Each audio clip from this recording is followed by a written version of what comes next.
त्या दिवशी घरात एक वेगळी शांतता पसरली होती. हलकासा प्रकाश खिडकीतून येत होता आणि मी त्या शांततेत हरवून गेले होते. नवऱ्याला कामासाठी 10 दिवस बाहेर जावं लागणार होतं आणि त्यामुळे मला घरात एकटीच राहावं लागणार होतं. मनात थोडीशी धाकधूक होती, कारण लग्नानंतर मी कधीच इतके दिवस एकटी राहिले नव्हते.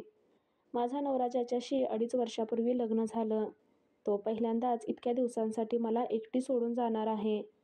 त्या दिवशी त्यांनी माझ्या चेहऱ्याकडे पाहून हलकेच विचारले, "तू एकटी कशी राहशील गं?" त्याचा आवाज काळजीने भरलेला होता. त्याला माझी चिंता होती आणि त्याचा हळवाच स्वभाव मला नकळत हसवून गेला. मग त्याने एक उपाय सांगितला, "चला आपण प्रतीकला आणि त्याच्या बायकोला घरी बोलवू. तू एकटी राहू नको. ते दोघं आपल्याकडे 10 दिवस राहतील.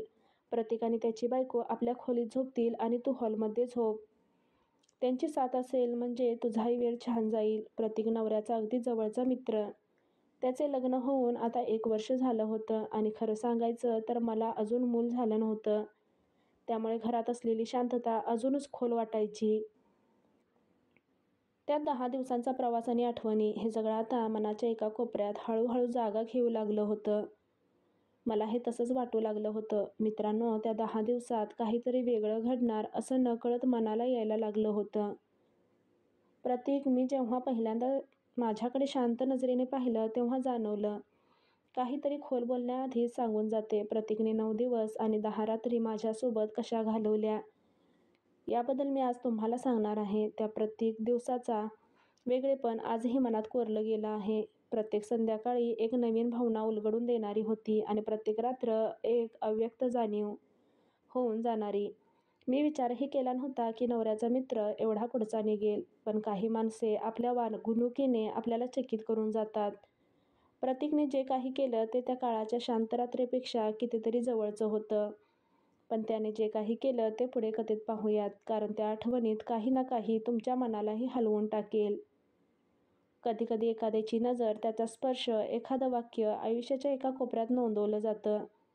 मित्रांनो, माझे नाव अस्मिता आहे आणि मी तशी खेडेगावातलीच होते. मला खेडेगावातल्या प्रत्येक गोष्टीची जाणीव होते आणि मी कॉलेजला असतानासुद्धा खूप खेळ करून बसलेले होते. आणि त्यासाठी वडिलांनी माझं लग्न 12वी नंतर लावून दिलं होतं. माझ्या मनात एवढ्या लवकर लग्न करण्याची इच्छासुद्धा नव्हती. मला पुढे शिक्षण शिकायचे होते, पण मी उसाच्या शेतामध्ये 2-4 वेळा सापडले होते. मला 2-3 वेळासुद्धा घरच्यांनी समजावून सांगितले. पण मी वयात आल्यामुळे मला त्या गोष्टीची आवड निर्माण झाल्यासारखं झालं होतं. आणि ते होणार का नाही, ते तर नैसर्गिक आहे असं मला वाटायचं. पण लग्नानंतर हे माझ्या मनावर ताबा येत नव्हता. लग्नाअगोदर जसे मुलांकडे बघायची तशी माझी नजर लग्नानंतरही माझी तशीच राहिली होती. पण लग्नानंतर मी कोणासोबतही मैत्री केली नव्हती. कोणासोबतही खेळ खेळायला गेलेली नव्हती. त्यांना अगोदर मी खेळामध्ये खूप माहेर होते, पण हे माझ्या लग्नानंतर नवऱ्याला काहीच कळालं नाही आणि त्यांनी मला कधी विचारलेही नाही, कारण मला सर्व गोष्टी ठाऊक होत्या. त्यामुळे मी त्या लग्नाच्या रात्री खूपच ओव्हर ॲक्टिंग करून माझे जे काही लग्नाच्या अगोदर कार्यक्रम झाले होते, म्हणजे मी ज्या कोणाला घेतला होता, ते मी सहजपणे ॲक्टिंग करून विषय तिथे मिटवला होता. नवऱ्याला सुद्धा वाटलं होतं की मी एकदम कोरी आहे. खरं तर मी खूप साऱ्यांच्या टेस्ट घेऊन बसलेली होते. आता त्या दिवशी माझ्या नवऱ्याला बाहेर जायचे होते. माझ्या नवऱ्याची जाण्याची सर्व काही तयारी झाली होती. नवरा सकाळी लवकर निघून गेला आणि मला जाताना सांगितले की प्रतीकला यायला सांगितले आहे. मी सुद्धा नवऱ्याला "हो ठीक आहे" म्हणाले. "तुम्ही काळजी नका करू" म्हणून सांगितले. प्रतीकला सुद्धा नोकरी होती. तो नोकरी करून संध्याकाळी त्याच्या बायकोसोबत घरी येणार होता. मी दिवसभर घरामध्ये एकटीच होते. मला बोर होत होते. मला दिवसभर काहीच करमत नव्हते. पण संध्याकाळी प्रतीक आणि त्याची बायको येणार आहे म्हणून मला थोडा आधार वाटत होता. आता संध्याकाळचे 7 वाजलेले आहेत आणि घराचा दरवाजा लावलेला होता. घराची बेल वाजली. मला माहीत होतं की प्रतीक आणि त्याची बायको दोघेजण येणार आहेत. मी माझी ओढणी वगैरे व्यवस्थित केली आणि जाऊन दरवाजा उघडला, तर माझ्यासमोर फक्त प्रतीकच होता. मला वाटलं त्याच्या पाठीमागे त्याची बायको असेल, पण तो काही दिसली नाही. मी त्याला म्हणाले, "प्रतीक भाऊजी, ताई कुठे आहे?" तो बोलता बोलता घरामध्ये शिरला, "अहो वहिनी, ती तर कालच माहेरी निघून गेली आणि मला तुमच्या नवऱ्याला म्हणजे सागरला सांगायचे लक्षातच राहिले नाही." मला आश्चर्य वाटलं. माझ्या नवऱ्याने तर त्या दोघा नवरा-बायकोला माझ्यासोबत रात्री घरी झोपायला बोलवलेलं होतं. पण हा प्रतीक फक्त एकटाच घरी आलेला होता. मी थोडी विचारातच पडले की याला माहीत नसेल का? मी घरी एकटीच आहे आणि सागर घरात नाही आणि माझ्या नवऱ्याने तर त्या दोघांनाही बोलवलेलं होतं. मग तो पुरुष आहे आणि मी एक स्त्री आहे. आम्ही दोघंही विवाहित आहोत, तरीसुद्धा तो माझ्या घरी माझा नवरा नसताना कसा राहू शकतो?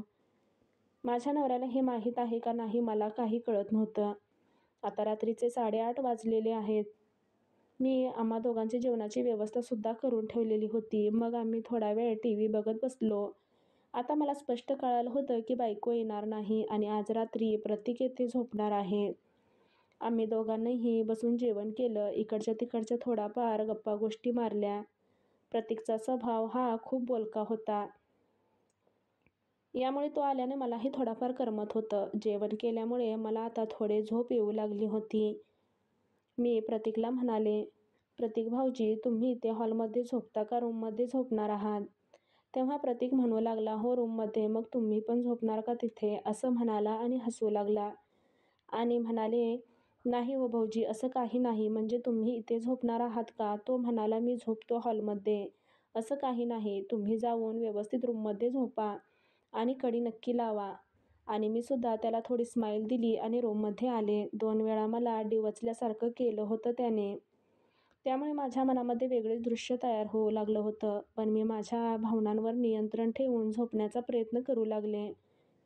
नवऱ्याला फोन करून सांगावे की प्रतीक भाऊजी एकटेच आहेत आणि त्याची बायको आली नाही. मी नवऱ्याला 2 वेळा फोन केला, पण त्याचा फोन काही लागलाच नाही. काहीतरी कामात बिझी असतील म्हणून मी सुद्धा नंतर काही ट्राय केला नाही आणि मी झोपू लागले. दरवाजा पुढे केला, कडी लावली आणि झोपी गेले. आणि सकाळी उठून प्रतीक भाऊजी अंघोळ करून निघून गेले. त्यांचे ओले कपडे माझ्या घरीच होते आणि आता ते मलाच धुवावे लागणार होते. आणि नंतर मी माझे सर्व काम आटोपून कपडे धुवायला जात होते, तेव्हा मला प्रतीकचे ते आतील कपडे दिसले. ते घेऊन धुवायला जात होते. ते मी हातात घेतले, तेव्हा मला खूप सारे पाणी पडलेले डाग दिसू लागले होते. मला ते पाहता क्षणी समजले की तो प्रतीकच्या दह्याच्या घट्ट पिचकाऱ्या होत्या आणि ते घट्ट दही पूर्ण पसरलेलं होतं. पण हे मात्र नक्की होतं की प्रतीक अंघोळ करून जात असतानाच हे काम करून गेले असावे, कारण माझेसुद्धा कपडे तिथेच पडलेले होते. माझ्यासुद्धा त्या कपड्यांवर ते घट्ट दह्याचे डाग मला दिसू लागले होते. मला कळालं होतं की प्रत्येक कंपनीत अंघोळ करून जात असताना त्यांनी हे काम करून गेला असावा. आता दिवस निघून गेला आणि काल रात्रीच्या पेक्षा आजच्या रात्री प्रतीक माझ्यासोबत खूप साऱ्या गप्पा मारत होता आणि तो म्हणाला, "मग वहिनी, आता लग्नानंतर जिंदगी कशी जात आहे आणि लग्नाअगोदर कशी होती?" मी त्याला म्हणू लागली की भाऊजी, लग्नाच्या अगोदर खूप छान आयुष्य होतं. लग्न झाल्यावर या 4 भिंतीमध्येच राहावं लागतं. तो म्हणू लागला, "म्हणजे तुम्हाला मोकळा आणि आजच फिरायला वाटतं?" मी म्हणाले, "असं काही नाही, पण लग्नानंतर हौस मज्जा जी लग्नाअगोदर असते ती होत नाही." आणि त्याने एवढीच गोष्ट पकडली आणि म्हणाला, "तुम्हाला कोणती हौस, कोणती मज्जा हवी आहे तुम्ही सांगा. तुम्ही म्हणाल ते तुमच्यासाठी आपण करूया. म्हणजे आता सागरसुद्धा नाही आणि तुम्ही मला एका मित्राप्रमाणे सांगू शकता." तो बोलता बोलता त्याचा हात चोर खिशात जात होता आणि माझी नजर अचानक तिथे पडली. तो बोलत तर होता, पण त्याचा हात तिथे जात होता. मला लक्षात आलं होतं तो माझ्याकडे पाहूनच वेडा झाला आहे. काय बोलावं ते सुचत नव्हतं.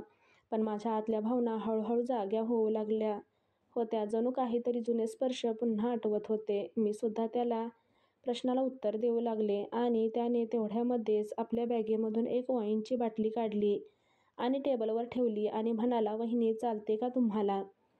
मी त्याला नाही म्हणून सांगू लागले आणि आम्ही अगोदर कधी घेतली सुद्धा नव्हती. पण तो मला म्हणू लागला की मला कंपनी तरी द्या, म्हणजे माझ्याजवळ येऊन तरी बसा. मला सुद्धा काही वाटणार नाही. त्याने त्याचा पॅक केला आणि घेतला. थोड्या वेळामध्ये त्याला धुंदी सोडू लागली आणि तो म्हणाला, "वहिनी, हे तुमचं बरोबर नाही. तुम्ही मला एकट्याला द्यायला लावता. तुम्ही नुसतं बघत बसतात. माझ्यासाठी तुम्हाला थोडी घ्यावीच लागेल." त्याने अगोदरच एक पार केलेली होती आणि दुसरी माझ्यासाठी म्हणून त्याने दुसरी काढली, टेबलवरती ठेवून दिली आणि त्याने दोघांसाठीही ग्लास तयार केले आणि आम्हाला माझ्यासाठी एवढा तरी पॅक तुम्हाला घ्यावाच लागेल. पण मला वाटलं एवढ्याने काय होणार आहे, म्हणून मी पूर्ण पॅक एका झटक्यामध्ये संपवून टाकला आणि थोड्या वेळा चक्कर आल्यासारखे होऊ लागलं. आणि त्यातच त्याने मला आणखीनच एक दुसरा पॅक दिला. त्यात मी पूर्ण वेगळ्या दुनियेमध्ये गेल्यासारखी होती. त्याच्यासोबत मी काही पण बडबड करत होते. मला काहीच कळत नव्हते. मी त्याच्याजवळ जाऊन बसले आणि तो सुद्धा माझ्याजवळ होता. मला थोडं कळत होतं, त्याची भावना बाहेर आलेली होती आणि त्याच्या भावनांचा सुगंध माझ्या नाकाजवळ आला होता. मी ओळखलं, मला हा लॉलीपॉप घ्यायचा आहे. त्याला हे सर्व काही कळत होते. पण मी नको नको ते त्याच्यासोबत पाप करत होते आणि रात्र निघून गेली. मला सकाळी जाग आली. मी हॉलमध्येच बसले होते आणि माझ्या अंगावर काहीच नव्हतं. केवळ श्वासांचा स्पर्श. पाहते तर प्रतीक अंघोळीला गेला होता. तो परत आला आणि म्हणाला, अस्मिता उठली का? त्याने वहिनी म्हणायचे सोडून मला अस्मिता असे म्हणाला. माझ्या आता थोडं थोडं लक्षात येऊ लागलं होतं की मी त्याला म्हणाले की रूममध्ये झोपले होते ना, मग मी इथे कसे आले? तो हसला आणि म्हणाला, तू तर रूममध्ये झोपलीच नव्हतीस. तू इथे माझ्याजवळ झोपलेली होती. मला घाम फुटला आणि तो म्हणाला, आठवत नाही का काही? मी म्हणाले, नाही आठवत. त्यांनी त्यांचा मोबाईल काढला आणि माझ्या हातात दिला. बघ हा व्हिडिओ, म्हणाला. मी व्हिडिओ पाहिला. पुढचे दृश्य पाहून मी खूपच घाबरले गेले. कारण प्रतीक आणि माझे संबंध त्या व्हिडिओमध्ये स्पष्टपणे दिसत होते आणि मी स्वतःहूनच हे सर्व काही पाप करत होते. प्रतीकने मला व्हिडिओ दाखवला, पण तो त्याची मान खाली घालून होता. मला हे त्याने मुद्दामून केले होते. मला बघायला सुद्धा लाज वाटू लागली होती. मी त्याला तेव्हाच त्याच्या कानाखाली 2-4 वाजवल्या आणि त्याची कॉलर धरून विचारले, तू असं का वागलास माझ्यासोबत? तुला नाजूक गुलाबी सुजवण्याचा काहीही अधिकार नव्हता. तो अधिकार माझ्या नवऱ्याचा होता. तो तू कसं काय घेतलास? तेव्हाच पोलिसांना फोन केला. पोलीस आले. त्यांनी मी पूर्ण प्रकार सांगितला. तेव्हा त्यांनी त्याला अरेस्ट करून घेतली. मोबाईल तिथेच खाली पडलेला होता. मी मोबाईलमधला व्हिडिओ डिलीट केला आणि मी तशी शांत बसून होते. मला चालता देखील येत नव्हते, कारण की त्यांनी माझी नाजूक गुलाबी खूप सुजवली होती. मी दिवसभर झोपून राहिले आणि त्या दिवशी मी खूप घाबरलेले होते. नंतर मी सागरला कॉल करून सगळं सांगितलं. तो म्हणाला, तू बरं केलं पोलिसांना फोन करून. त्याला त्याच्या हवाली केलं. काही दिवसांनी प्रतीक बेलवर सुटून आला होता आणि मला बोलवण्याचा प्रयत्न करू लागला. पण मी त्याला अजिबात जवळ सुद्धा फिरू देत नव्हते. आपले सर्वच जवळचे खरे असतीलच असे नाही. कधीकधी जवळचेच आपल्यावर खोल घाव करतात. विश्वास ठेवताना सावधगिरी बाळगणं हे तितकंच महत्त्वाचं असतं. माणसाचा चेहरा ओळखायला वेळ लागतो, पण एकदा अनुभव आल्यानंतर मन अधिक समजूतदार होतं. आयुष्य शिकवतं, अंधविश्वास नको, संयम आणि आत्मभान हाच खरा आधार. धन्यवाद.